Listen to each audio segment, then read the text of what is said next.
안녕하세요. 오늘도 사연살롱을 찾아주셔서 감사합니다. 결혼한 지 3년 차가 된 30대 중반 여자입니다. 이곳에 사연을 보내시는 분들 중엔 워낙 결혼한 지 오래된 분들이 많으시니 결혼한 지 3년밖에 안 된 여자가 뭐 그리 깊은 사연이 있겠나 싶으시겠지만 얼마 전 나름대로 아주 기가 막힌 일을 겪게 되었지 뭐예요. 이 사건을 주변 가까운 사람들에게만 이야기해 주다가 문득 사연으로 남겨두면 좋겠다는 생각이 들어서 평소 즐겨 듣던 사연살롱을 찾아오게 되었어요. 시댁 때문에 스트레스 받으시는 분들이 있으시다면 함께 스트레스를 날려보길 바라면서요. 이야기를 시작하기에 앞서 제가 결혼하기 전 정말 크게 착각했던 부분이 하나 있었는데요. 바로 시댁이라는 범위에 대해서였어요. 결혼 전 막연하게 생각했을 때 시댁 식구들 하면 바로 떠오르는 게 먼저 시부모님 그리고 남편의 형제 자매들이잖아요. 보통은 우리나라 정서상 시댁살이를 한다고 하면 시부모님이 가장 비중이 높고 그 다음이 시댁이다 보니까 자연스럽게 생각을 못했던 존재가 있었어요. 바로 동서라는 존재였어요. 남편과는 2년간의 연애 끝에 결혼을 하게 되었는데요. 남편에게 남동생만 하나 있다는 걸 알게 되고서 내심 방심을 했던 것 같아요. 친한 친구들이 까칠하고 별난 시누이들 비위 맞추느라 고생하는 모습을 워낙 많이 봐와서 제 손이 시누이가 없다는 사실만으로도 안심이 되더라고요. 그렇다고 시부모님이 별나냐? 그런 것도 아니었어요. 제가 결혼하던 당시 기준으로는 남들보다 결혼을 조금 늦게 한 편이라 주변에서 이러한 저런 조언들을 정말 많이 들었거든요. 그중 하나가 결혼 이야기가 나오기 전에 꼭 시부모님 될 분들을 먼저 배워라는 거였어요. 사실 결혼을 하든 안 하든 그저 아는 사람의 부모님을 뵌다는 게 그리 마음 편한 일은 아니잖아요. 그래서인지 내 기피하게 됐었는데 시부모님 대분들을 먼저 뵙고 결혼을 하니 더 좋았다는 친구의 조언을 듣고 깊이 새기게 되더라고요. 시부모님 되실 분들이 좋은 분들이든 나쁜 분들이든 먼저 뵙는 게 큰 도움이 된다는 건 사실인 것 같아서 저도 꼭 그런 자리를 가져야겠다는 생각을 했어요.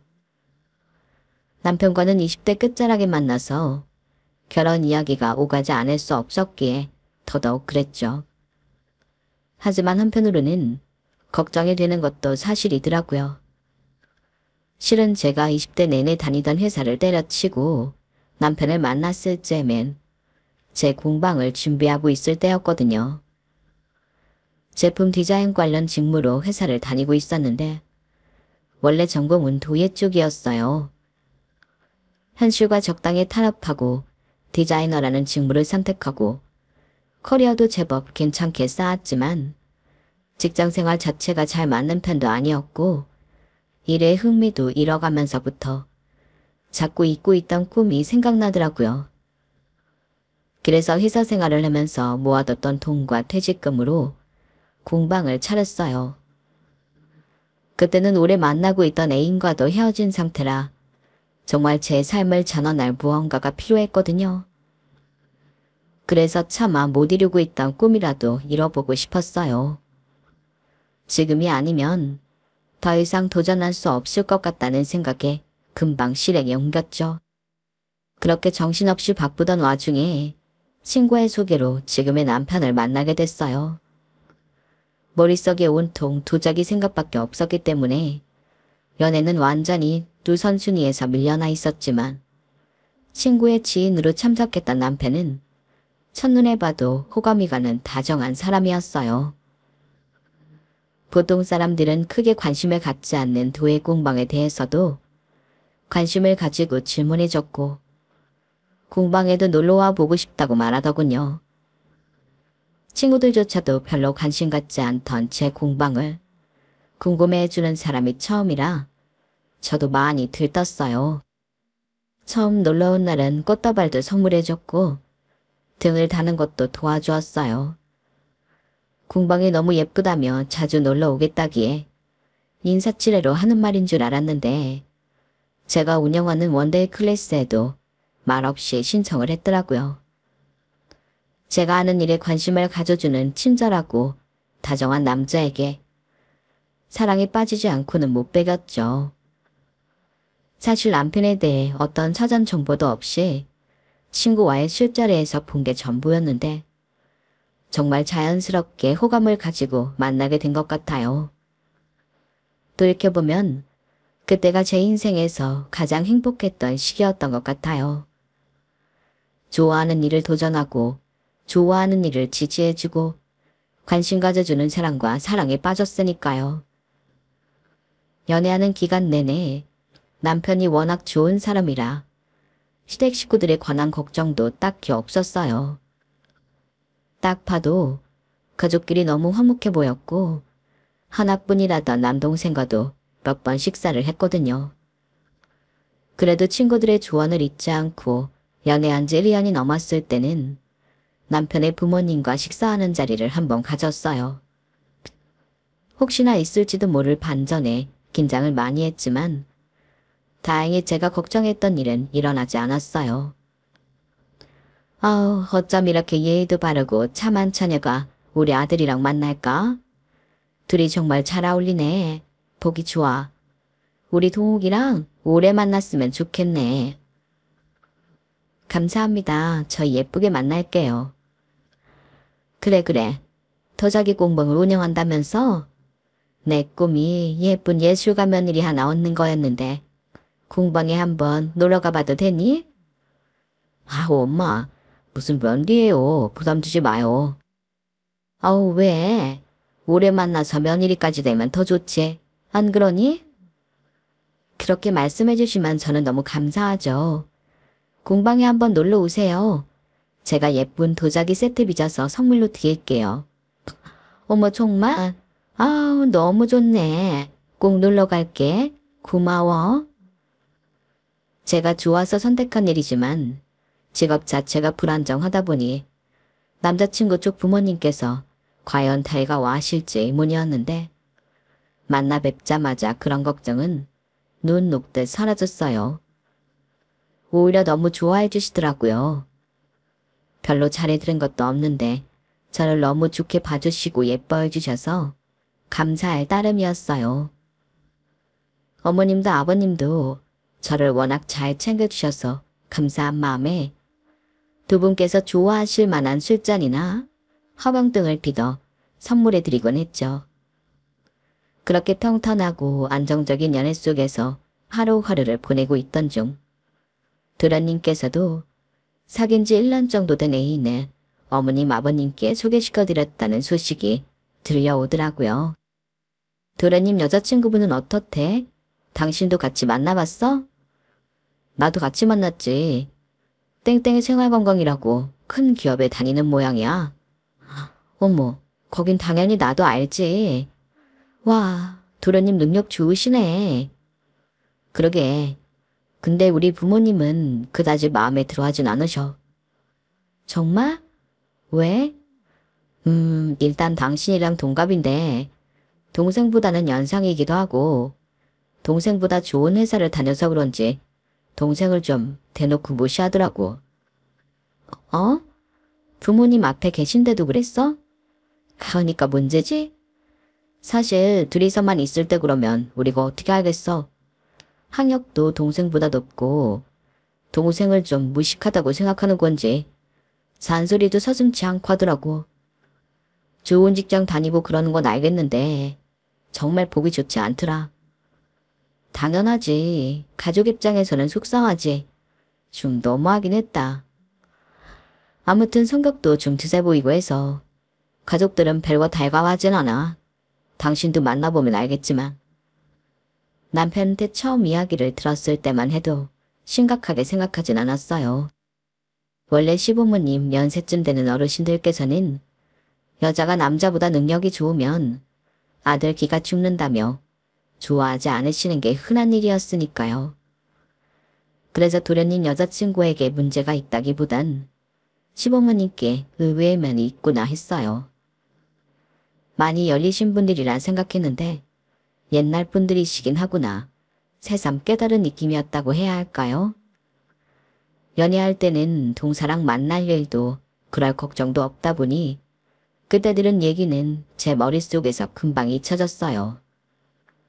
하지만 도련님이 1년 정도 연애를 끝마치고 도란 결혼하고 싶다는 의사를 밝히면서 남편네 집안이 발칵 뒤집혔죠. 이게 무슨 소리야? 너 아직 30도 안 됐는데 무슨 결혼이야 결혼은? 남자들은 요새 더 늦게 간다던데. 엄마, 지금이야 그렇지만 지금부터 준비해서 내년에 결혼하면 30이에요. 저야 안 급하다고 해도 누나는 30대가 훌쩍 넘어서 하루라도 빨리 결혼하면 더 좋을 상황이라고요. 누나가 많이 불안해해서 결혼을 서두르는 게 좋을 것 같아요. 무슨 말 같지도 않은 소리야. 연애한 지 1년도 안 된 것들이 결혼은 무슨 결혼. 며느리 데려가 우리 마음에나 들을만 모를까. 아직은 너무 빠르다. 좀 더 만나보고 결정해도 늦지 않아. 엄마, 그냥 허락 좀 해주세요. 직장도 좋고 한국도 좋은데 뭐가 문제예요? 결혼은 그런 조건이 전부가 아니다. 사람이 됨됨이가 되어야지. 그 애는 너무 오만하고 자기밖에 모르는 애야. 네가 사람 볼 줄 알아야 말이지. 좀 더 겸손하고 예의를 갖춘 아이를 만날 수는 없는 거냐? 형 연애는 지지해 주셨잖아요. 왜 저만 반대하시는 건데요? 그 애랑 같니? 말이 나와서 하는 말인데 둘이 나이도 같은데 왜 그 애 쪽만 결혼을 그리 급하게 서두르느냔 말이야. 결혼도 순서가 있는 거지. 니네 형이 결혼하기 전엔 절대 안 돼. 어머님 아버님께서 아무리 반대해도 도련님이 듣지 않자 급기야는 저희 핑계까지 대면서 도련님의 결혼을 막아보려 하신 모양이었어요. 저희 커플이 결혼을 하기 전까지는 절대 먼저 결혼하면 안 된다는 게 조건이었어요. 도련님도 은연중에 일리는 있다고 생각한 모양인지 거기서 더 이상 아무 말을 못 하셨나 봐요. 남편에게 그 소식을 전해 듣고 얼마 안 있은 후에 도련님께서 저희에게 상담 요청을 하더라고요. 혹시 형수님은 저희 형이랑 언제쯤 결혼하실 생각이세요? 저는 그저 시부모님을 어떻게 설득할지 고민하는 내용인 줄 알았는데 만나자마자 저런 질문을 해서 당황스럽더군요. 솔직히 그때만 해도 저는 남편과 당장 결혼할 생각은 없었어요. 제 일을 하느라 바빠서 32살이라는 나이였지만 시간이 가는 줄도 몰랐고 체감상 그렇게 급하다는 생각이 들지 않았어요. 무언가를 시도하고 실패하고 또다시 도전하는 굴레의 연속이어서 결혼은 생각도 못하고 있었어요. 제 개인적인 욕심이긴 했지만 무리해서 공방을 차린 만큼 저희 가족에게도 주변에 제 꿈을 지지해준 사람들에게도 제 힘으로 무언가를 성취해내고 이 업계에서 제대로 자리 잡는 모습을 보여주고 나서 결혼하고 싶었거든요. 남편 역시 언젠가 결혼을 한다면 저와 하고 싶다고 이야기하긴 했지만 급할 거 없다는 입장이었고 제가 마음의 준비가 될 때까지 기다려주겠다고 약속해 놓은 상태였어요. 그래서 시동생의 질문을 듣고는 둘 다 벙찔 수밖에 없었죠. 우리는 1, 2년 정도 더 만나고 결혼할까 했는데 왜 그래? 보다 못한 남편이 먼저 말문을 텄어요. 대답을 들은 시동생은 예상치 못한 답변이었는지 사색이 되더군요. 만난 지 꽤 됐고 형은 나이도 있으면서 뭐하러? 슬슬 결혼해도 되지 않아? 그건 우리가 정하는 거지 임마. 그런 건 갑자기 왜 물어? 엄마가 우리 먼저 결혼해야 된다고 해서 그래? 그런 건 신경 쓰지 말고 정 결혼하고 싶으면 먼저 해. 우린 그런 거 상관 안 하니까. 그래요. 먼저 결혼하고 싶으면 먼저 하세요. 저흰 괜찮아요. 형도 봤잖아. 엄마 아빠 서슬 펄해져서 형 장가가기 전까진 절대 안 된다고 하는 거. 형수님이 못 보셔서 그래요. 어차피 결혼하실 생각이시면 1, 2년 빨리 한다고 달라지는 것도 없잖아요. 오히려 돈도 빨리 모을 수 있고 좋으실 거예요. 다시 생각해 주시면 안 돼요? 도련님이 너무 애골복골 매달리시니 참 난처하더라고요.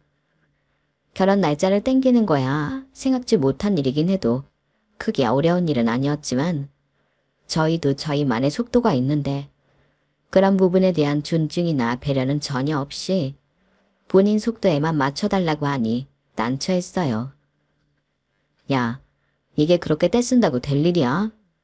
우리도 다시 이야기를 해봐야 하는 일이고 재수씨도 이 사람이랑 동갑이라며? 그렇게 급할 것도 없는 것 같은데 왜 이리 재축이야? 너야말로 더 만나보고 결혼해도 되잖아. 니네 입장만 주장하기엔 우리도 할 말이 있는데 사실 나도 그렇게 생각을 하긴 하는데 누나 쪽에서 너무 불안해하는데 어떡해. 당장 결혼 준비해도 1년이 걸리는데 확신을 주지 못하면 헤어지겠다잖아. 야, 그렇게 결혼할 사람이 필요해서 너랑 만나는 거면 너도 필요 없다고 해. 나는 누나가 필요 없지 않은데 어떡해. 나도 결혼하고 싶단 말이야. 그렇게 하고 싶으면 우리 상관없이 결혼을 하면 되잖아. 그렇게 막무가내로 결혼하면 우리 엄마 아빠가 시댁살이 엄청 시킬 거라고. 자긴 그럼 결혼 안 하겠다고 하는데 어떡해. 하참, 우리 결혼에 왜 그리 집착을 하나 했더니만 너 지금 재수씨 때문에 이러는 거구나. 남편은 뭐 이런 경우가 다 있냐며 노발대발했지만 전 그때만 해도 동서 입장을 같은 여자로서 대충 이해하기는 했어요. 저 나름대로는 아직 사람을 만나보기 전이라 최대한 좋게 생각하려고 노력을 했던 걸지도 모르겠네요. 안 그래도 본인을 탐탁치 않게 생각하는 시댁인데 시부모 뜻을 거스르고 먼저 결혼을 했다간 시댁살이를 2배로 당할지도 모른다는 걱정이 드는 것도 당연했죠. 그렇다고 결혼을 늦추기엔 저희가 언제 결혼할지 모르는데 아무런 대책 없이 무한정 저희만 기다리시며 결혼 시기를 늦추는 것도 불안했을 거라고 생각했어요. 그때 제 나이가 32이었으니 당시 그렇게 결혼하기 어린 나이는 아니었거든요. 저도 어느 정도 경제적 기반을 갖추고 있었더라면 진작 결혼을 생각하고도 남았을 나이였죠. 다만 저는 인생에서 너무 새로운 도전들을 하고 있었기에 염두에 두지 못했을 뿐이었죠. 그때서야 저도 제 미래에 대해 다시 생각해보게 되더군요. 제가 생각하는 성공에 가까워지기까지 얼마나 많은 시간이 남았는지도 모르는 일인데 이렇게 막연하게 결혼을 계속 미루고 있어도 되는 건가 싶더라고요. 아직 30도 되지 않은 도련님도 결혼하겠다고 난리인데 30대 중반이 된 남편 생각도 해야겠다 싶더라고요.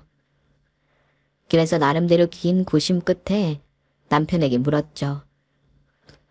우리도 이제 결혼 준비할까? 뭐? 설마 내 동생 때문에 그래? 괜히 저 녀석 때문에 조급해할 필요 없어. 괜찮아. 뭐하러 우리가 쫓게들 결혼해.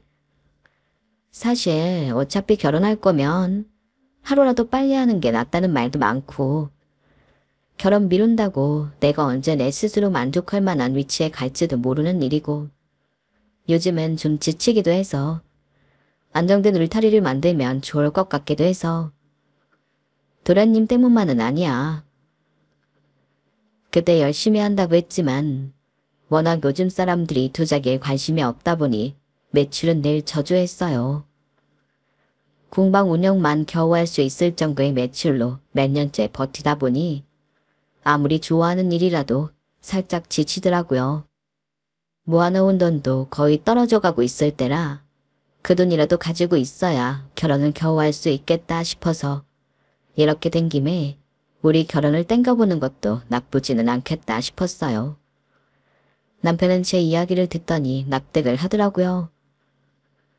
그래, 사실 나야 당신만 마음의 준비가 되면 언제든 결혼하고 싶은 생각이었지.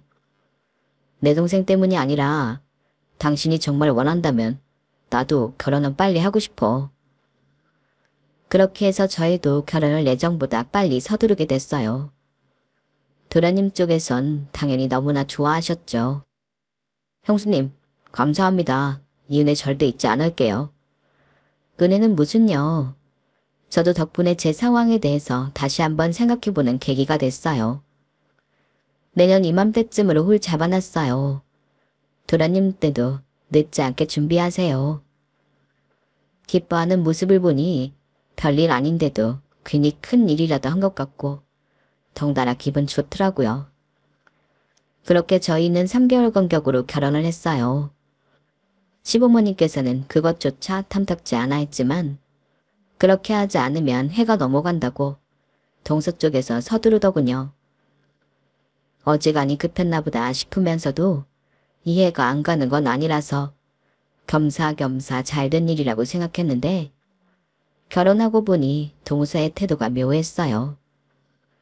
도련님이 워낙 저희에게 고마워해서 동서도 같은 입장이겠거니 생각했는데 그건 제 착각인 모양이더라고요. 우선은 시부모님 쪽에서 동서를 마음에 들어하지 않다 보니 저와 동서를 은근히 차별하시는 듯한 발언을 많이 하시기는 했어요. 저희는 호칭을 어떻게 하면 좋을까요? 동갑끼리는 보통 서로 동우서라고 부른다고 하던데. 네, 그럼 그렇게 하는 게 좋겠네요. 동서가 먼저 호칭 정리에 대해 말을 꺼내기에 저도 딱히 형님 소리 듣고 싶은 욕심은 없어서 서로 편하게 호칭하는 걸로 정리를 했는데 어느 날 저희 대화를 듣던 어머님께서 끼어드시더군요. 뭐야, 둘째는 왜 첫째한테 동서동서거려? 형님이라고 불러야지. 어머님, 저희 동갑이라서 서로 동서라고 부르기로 정리했어요. 동서는 무슨 동서? 아무리 동갑이라도 먼저 결혼했고 어엿한 남편의 형 부인인데 형님이라 존칭을 해야지. 네? 어머님, 그래도 동갑인데 제가 어떻게 형님 거려요? 그러면 서로 불편하죠. 그렇죠, 동서? 네, 어머님. 저는 호칭은 크게 상관없어요. 서로 불편하게 부르는 것보다는 그냥 편하게 부르는 게 좋아요. 너희끼리는 괜찮다고 해도 다른 어른들이 보기엔 영 껄끄러운 일이다.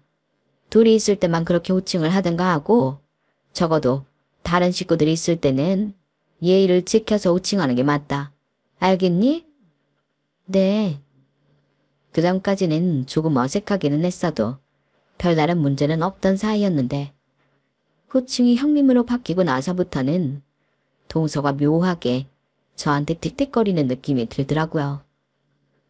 아무래도 그 일 때문인 것 같아서 저도 신경이 쓰이고 불편해서 어머님께 따로 부탁도 드려봤어요.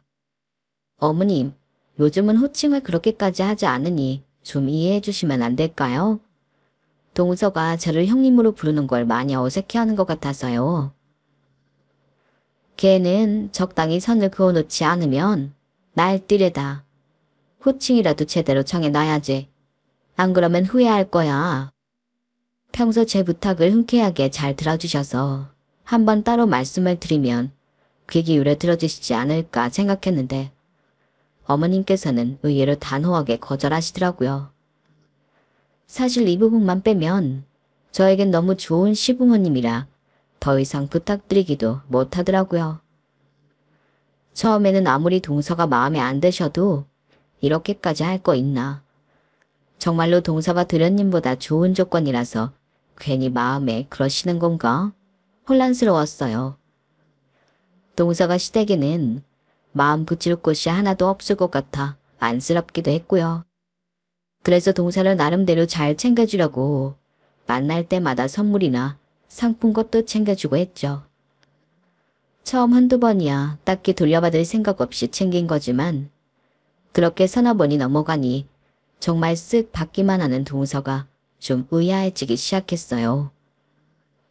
그도 그럴 게 몇 번의 명절을 함께 보내게 되면서 동서가 본인 회사에 대해서 엄청난 자부심을 가지고 있는지 늘 자기 자랑을 했거든요. 얼마 전에 친구한테 여기 포도를 선물 받았는데 너무 맛있더라고. 동서랑 도련님도 좀 먹어보라고 챙겼어. 어머, 포도요?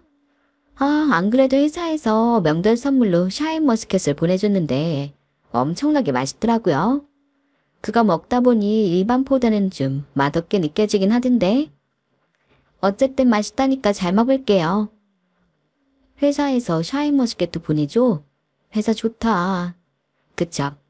이래서 여자건 남자건 대기업을 다녀야 한다니까요?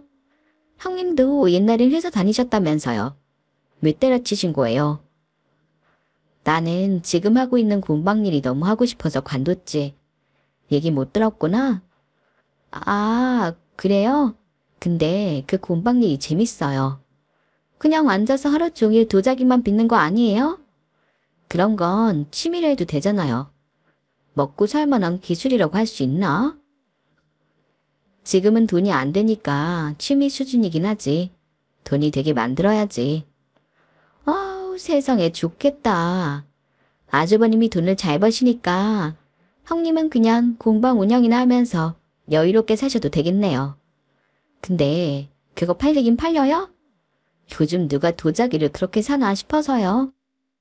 그렇게 잘 팔리진 않아. 그래서 취미 수준이라고 한 거잖아.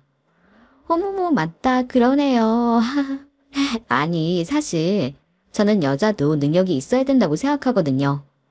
남자 능력에 기생해서 사는 여자들 진짜 별로라고 생각하거든요. 뭐라고? 그런데 형님 보고 생각이 바뀌었지 뭐예요. 진짜 부럽다. 그런 생각 드는 거 있죠? 그렇게 놀면서도 잡동산이나 하루에 한두 개 팔아도 시부모는 예술가라고 칭송해주지.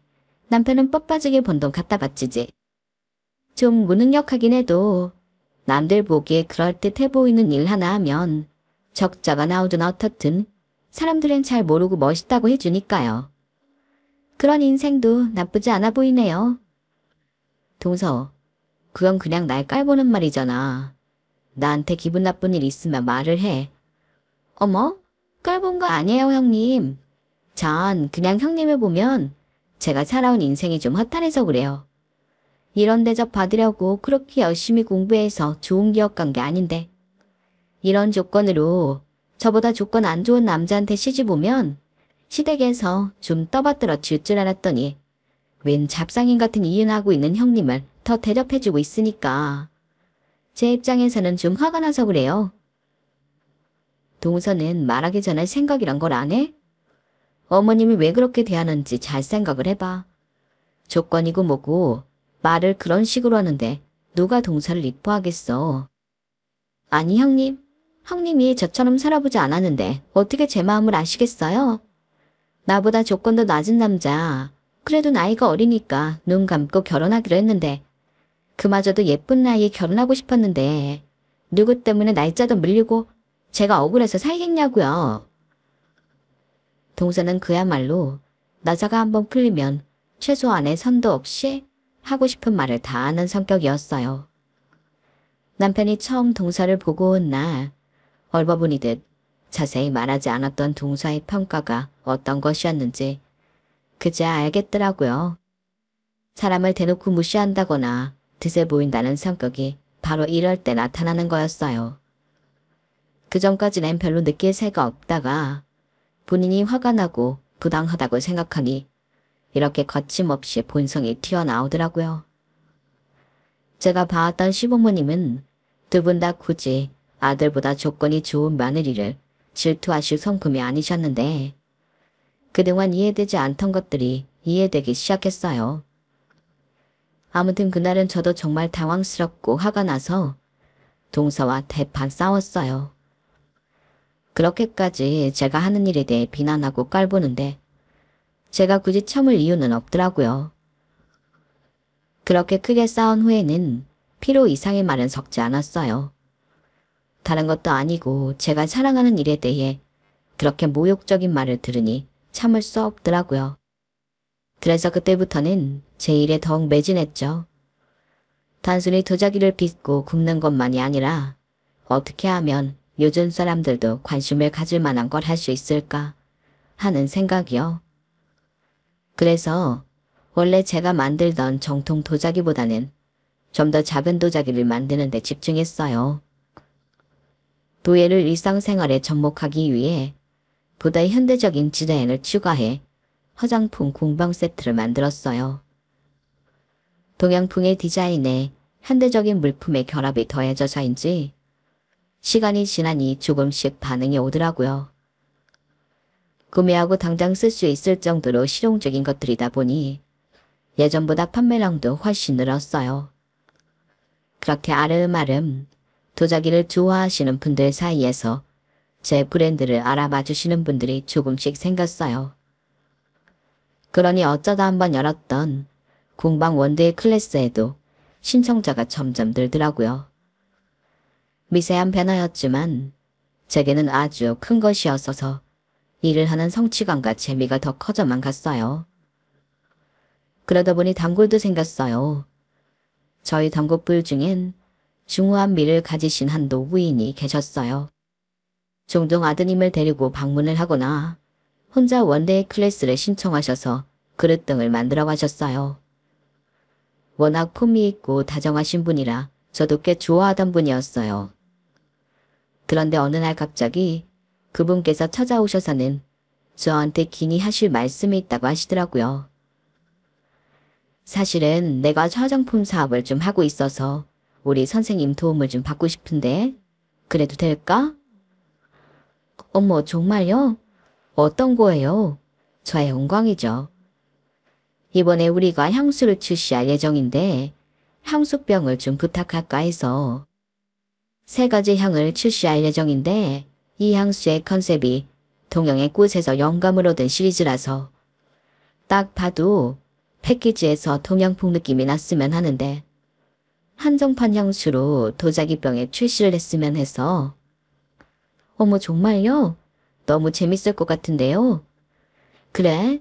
그러면 우리 직원한테 컨택하라고 할 테니까 기획안 확인해보고 연락 줄래요? 저야 그런 기회를 주시면 너무 감사하죠. 네, 그럴게요. 사업가이신 줄은 미처 상상도 못했는데 덕분에 재미있는 기회를 얻게 됐어요. 기획안을 보니 정말 제 취향이더라고요. 제가 잘할 수 있고 자신 있는 컨셉이었기에 망설이지 않고 뛰어들게 됐죠. 남편도 제가 새로운 프로젝트를 맡게 되니 브랜드 이름을 더 알릴 수 있겠다고 기뻐하더라고요. 그렇게 새로운 기회를 향해 한 발걸음 내딛고 있느라 시댁일은 까맣게 잊고 있을 때쯤 어머님께서 연락이 왔어요. 첫째야, 잘 지내지? 요즘 일하느라 많이 바쁘다면서. 네, 어머님. 한번 찾아뵈어야 하는데 정신이 없었네요. 죄송해요. 바쁜 게 좋은 거지. 죄송하기는 뭘. 다른 게 아니라 얼마 전에 들었는데 말이다. 둘째랑 크게 싸웠다면서. 아, 정말 그 애 때문에 못 살겠다. 혹시 네가 그것 때문에 마음이 상해 못 오고 있는 걸까봐 문득 걱정이 들었지 뭐니. 어머, 아니에요, 어머님. 그 일로 동서랑 서먹해진 건 맞지만 못 찾아뵌 건 제 불찰이에요. 저희 공방 원데이 클래스 단골 수강생분 중에 사업하시는 분이 계셔서 좋은 기회로 협업을 하게 되었거든요. 이 일만 잘 맞추면 자주 찾아뵐 수 있을 것 같아요. 어머나, 그래? 너무 잘됐다. 드디어 네가 하는 네 빛을 보려나 봐. 우린 너 믿고 있었잖니. 워낙에 손재주도 좋고 감각도 뛰어나니 잘 해낼 수 있을 거야. 응원해 주셔서 감사해요, 어머님. 일 잘 마무리되면 제가 또 예쁜 도자기 세트 선물해 드릴게요. 아우, 말로만 들어도 고맙네. 그럼 바쁜 일 끝나면 연락 주렴. 네. 어머님과는 그 정도 안부 인사를 주고받고 그 뒤로는 정말 일에만 매달렸어요. 시댁에서도 제 사정을 아니 굳이 저를 찾지는 않으시더라고요. 그 점이 참 감사했어요. 나중에 계약서를 검토하면서 보니 제가 협업하는 회사는 놀랍게도 한국에서 이름만 들으면 다 아는 아주 큰 화장품 회사더군요. 이게 대체 무슨 우연인지 동서가 다니는 회사더라고요. 단골 손님이었던 분께서는 경영진 중 한 분이셨어요. 알게 된 순간부터 손이 벌벌 떨리더라고요. 제가 이런 반응일까봐 처음부터 숨기셨다고 웃으시며 분위기를 풀어주셨어요. 프로젝트가 마무리되고 출시만을 앞두고 있을 쯤이 되자 어느 정도 마음에 여유가 생겼어요. 소상공인 브랜드인 저희 도자기 브랜드와 유명 화장품 기업과 콜라보를 한다는 소문이 퍼지자 문의가 압도적으로 많이 들어왔고 적지만 직원도 몇몇 뽑게 되었죠. 그렇게 일이 한참 잘 풀리고 있던 어느 날 어머님께서 연락도 없이 갑자기 공방에 찾아오셨더라고요. 어머 어머님, 연락도 없이 어쩐 일이세요? 요즘 워낙에 바쁘잖니. 알면서도 한번 들여다보질 못해 미안한 마음이 커서. 직접 만든 도시락인데 챙겨 먹거라. 세상에 뭐 이런 걸 다 주시고 그러세요. 너무 감사해요. 잘 먹을게요. 니거 사는 김에 둘째 것도 좀 쌌어. 회사가 이 근처지? 전해주고 같이 먹을 수 있으면 같이 먹거라. 네? 동서랑요? 둘이 껄끄러워졌다는 건 알지만 그게 돌이켜보니 다 나 때문인 것 같다는 생각이 들더구나. 내가 둘째한테 잘해줬으면 둘째도 너에게 괜한 앙심을 품지 않았을 텐데 내가 워낙 너만 예뻐했으니 둘째가 서러운 마음에 그러지 않았을까 싶어서. 어머님 때문 아니에요. 그냥 저희 둘 다 부족한 부분이 있어서 감정 싸움을 하게 된 거죠. 걱정시켜드려서 죄송해요. 어머님께서는 며느리들의 불화의 원인이 본인 때문이라고 생각하시는 것 같았어요. 원인이 전혀 아닌 건 아니지만 비단 그뿐만이었을까요? 애초에 동서의 이해심이나 인품이 거기까지밖에 되지 않았으니 저를 시기하고 못된 말도 서슴지 않고 해서 이렇게 된 것인데 말이에요. 하지만 이렇게 저희를 위해 손수 육첩 도시락까지 만들어서 화해의 시간을 만들어 보려고 하신 어머님의 의도에 정말 순수하게 감동했어요. 요즘 같은 세상에 정말 이런 시어머니가 어딨겠나 싶더라고요. 아무리 내가 둘째가 밉대도 그랬으면 안 되는 건데 내가 모자라서 생긴 일이다. 수습을 너한테 부탁하는 것도 참 미안하지만 그래도 가족이라는 게 평생 얼굴 마주보고 살아야 하는 것인데 이렇게 갈수록 대면대면 해져서야 쓰겠니? 내가 부탁 좀 하마. 별로 그렇게 내키지는 않았지만 그동안 바쁘다고 시댁일을 소홀히 한 것도 있고 어머님 말씀대로 언제까지고 동서와 척을 지고 산다고 좋을 것도 없다는 생각이 들었어요. 그래서 어머님이 싸주신 도시락을 들고 동선의 회사를 향했죠. 동선의 회사가 저희 공방이랑 가까이에 있었거든요. 딱 직장인 점심시간 때쯤이라 건물 밖으로 많은 사람들이 오가고 있더라고요. 그래서 동서한테 바로 전화를 했는데 동서가 전화를 받지 않더라고요. 충분히 예상했던 일이라 문자를 남겼어요.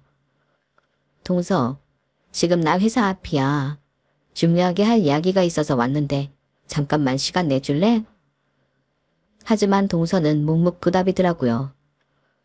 2통 정도 전화를 더한 뒤 받지 않길래 건물로 들어가려고 하는데 입구서부터 외부인 출입 금지라며 거부를 당했어요.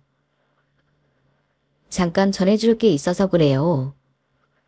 여기 맡겨놓으시면 전해드리겠습니다. 순간 내가 왜 이렇게까지 해야 되나 억울해서 도시락을 맡겨놓고 가버릴까 싶었지만 어머님께서 힘들게 손수 싸주신 보람이 없을 것 같았어요.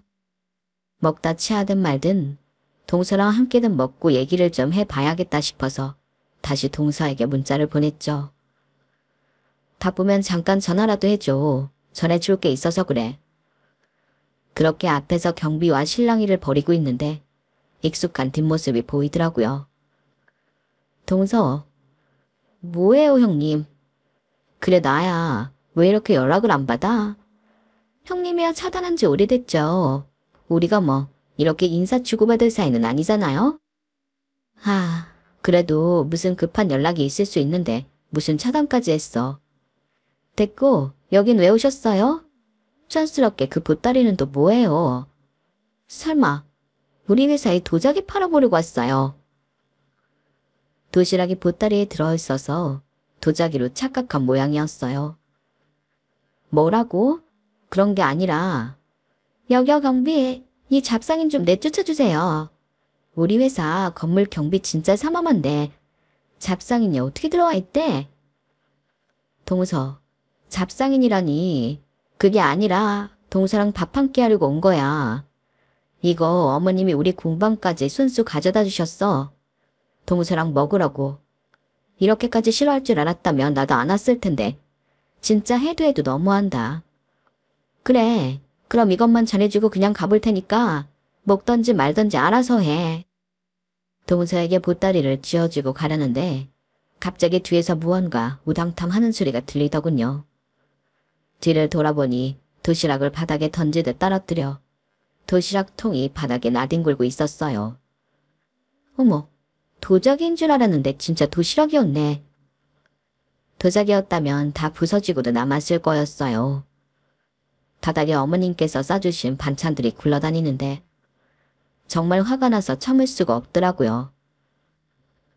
동서, 진짜 제정신이야? 말 그대로 눈이 뒤집혀서 동서한테 달려들렸는데 누군가 저를 잡았어요. 돌아보니 그 이망뿐이더라고요. 이 사람이 전에 선생님이 말했던 그 사이 안 좋은 동서예요? 전무님. 아, 죄송합니다. 소란스럽게 굴어서요. 얼른 정리하고 나가보겠습니다. 세상에, 시어머님께서 솜씨가 좋으신 것 같은데 아깝게 됐네. 그때 말했던 동서가 우리 회사 직원인 줄은 몰랐는데 왜 말 안 했어? 네? 아, 말씀드려도 어떻게 할 수는 없으니까요. 괜히 이런 걸로 피곤하게 해드리기도 싫고요. 아니지, 말했어야지. 우리 회사는 능력이 첫째로 중요하지만 그에 못지않게 인성도 중요하게 여기는 회사인데 어머님이 싸주신 도시락 같이 먹자고 들고 온 형님을 잡상인 취급하면서 저러는 건 우리 회사 직원으로서 너무 창피한데? 능력이 많이 좋으신가? 뭔가 오해가 있으신 것 같은데 전무님. 그나저나 저희 형님이랑은 어떻게 하시는 사이세요? 몰랐나 보네. 우리 회사 땡땡땡 브랜드랑 협업 중인 도자기 브랜드 대표신데 이렇게 함부로 대해도 되는 사람 아니에요. 뭐라고요? 내가 직접 컨택한 대표님이라 나한테는 기빈인데 막상 회사 직원이 이렇게 대하고 있는 걸 보니 정말 많이 당황스럽네. 능력이 얼마나 좋길래 그런 인성으로도 우리 회사에 붙어있는 건지. 내가 앞으로 지켜볼게요. 잠시만요. 제가 잘못했습니다. 형님, 저 한 번만 살려주세요. 네? 사삭이 된 동서가 이성을 잃고 저한테 매달리기 시작하더라고요. 전무님은 못 볼 꼴을 봤다는 듯 제 어깨를 감싸고 회사 앞까지 배웅해 주셨어요. 여기까지 왔는데 아쉽네. 공방으로 갈게요. 감사합니다. 덕분에 처음으로 체면이 서봤네요. 감사하긴 진짜 본인 능력으로 여기까지 올라온 거면서 새삼스럽게. 도움이 됐다니 기분은 좋으네. 제 어깨를 툭툭 두드려 주시고는 다시 회사로 들어가셨어요. 몇 개월 뒤 동서가 회사에서 잘렸다는 소리가 들리더라고요. 동서가 추진했던 프로젝트가 적자가 나서 모든 책임을 동서가 쓰게 된 모양이었어요. 힘을 쓰셨는지는 알 수 없는 부분이지만 결국은 회사에서 보였던 모습 때문에 직장 동료들에게도 신뢰가 많이 떨어진 모양이더라고요. 정말 제 할 일을 열심히 했을 뿐인데 이렇게 은인도 만나고 저를 못살게만 굴던 동서도 퇴치하게 되니 기분이 이상하네요. 권선징악을 믿지는 않았는데 이런 걸 보면 정말 그런 게 있긴 한가 봐요. 아무튼 그날 이후로 동서는 업계 평판이 꽤 안 좋았던 모양인지 아직도 번번이 실패하고 백수가 돼서는 제 눈도 못 마주치고 살아요. 저는 동서가 그리 자랑스럽게 여기던 회사와의 협력이 성공적으로 마무리되어 2차 협업 제안 받았고요. 이렇게 전세가 역전될 거라고는 상상도 못했는데 정말 세상 일은 살아봐야 아는 거라는 생각이 드네요. 제 사연은 여기까지입니다. 들어주신 모든 분들의 하루하루가 정말 행복하기를 바랍니다. 건강하세요. 여러분, 사연 댓글에 응원과 현명한 조언 부탁드려요. 좋아요와 구독은 저에게 큰 힘이 됩니다. 오늘도 좋은 일 가득하세요.